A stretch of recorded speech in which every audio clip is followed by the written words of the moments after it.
Imagine making a decision so dangerous that one wrong move could cost you your career, your future, and your life. Most people would freeze. Most people would wait for certainty.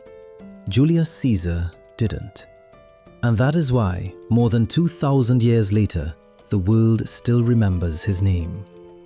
Most people believe Caesar's greatest weapon was his army. Others think it was his ambition, his charisma, or his political skill. But his true advantage was something far more powerful.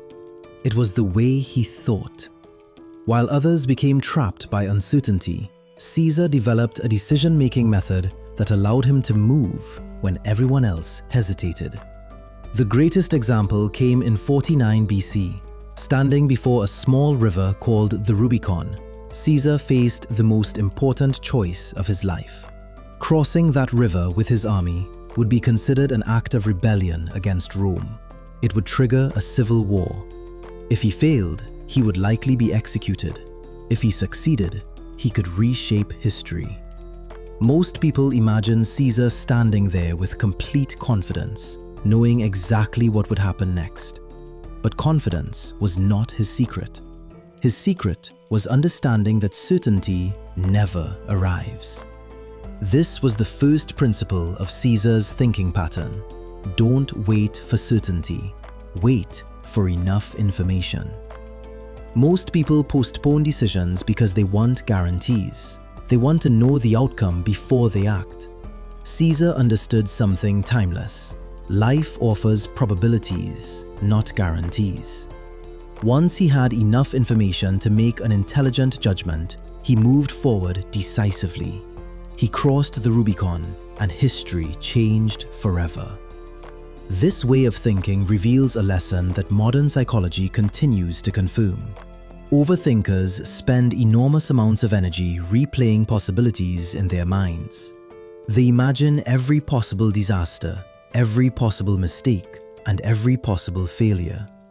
Caesar approached uncertainty differently. He focused on consequences rather than possibilities.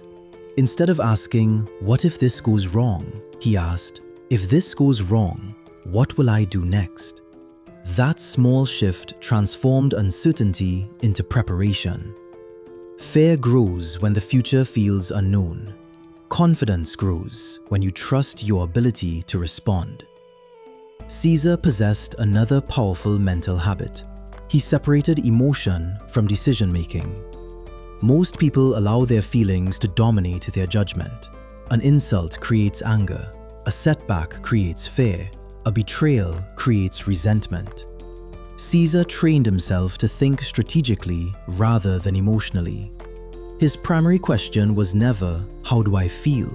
It was, "What outcome do I want?" This focus on outcomes allowed him to remain effective in situations where others became distracted by emotion. While others reacted, Caesar calculated. But perhaps his greatest thinking pattern was his relationship with uncertainty itself. Human beings naturally crave closure. The brain wants immediate answers. It wants certainty, resolution, and comfort. Great leaders resist this urge. Caesar often spent significant time gathering information, observing people, studying situations, and understanding incentives. He was patient before the decision. Yet once the moment arrived, he became fully committed. He did not constantly revisit his choice. He did not waste energy second-guessing himself. He redirected all of his focus toward execution. This is where many people struggle today. They spend weeks or months making a decision, and then spend years questioning whether they made the right one. Caesar understood that success often depends less on choosing perfectly and more on committing fully.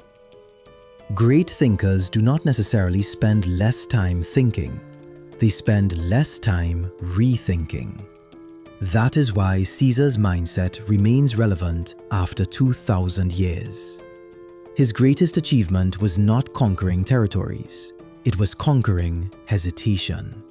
He understood that progress belongs to those who can move forward despite uncertainty. He knew that action creates clarity in ways that endless analysis never can. The next time you face a difficult decision, a career change, a business opportunity, a relationship challenge, or a personal goal, remember the man standing at the edge of the Rubicon. He did not know the future. He was not free from fear.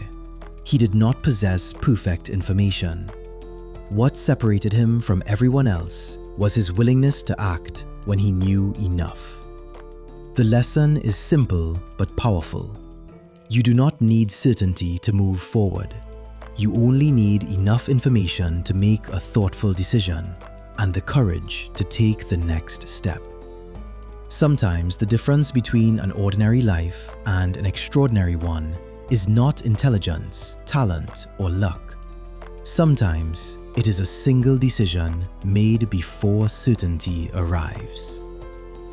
If you're fascinated by the hidden thinking patterns that shaped history's greatest leaders, like, share, and subscribe. Together, we're keeping these powerful ideas alive for a new generation.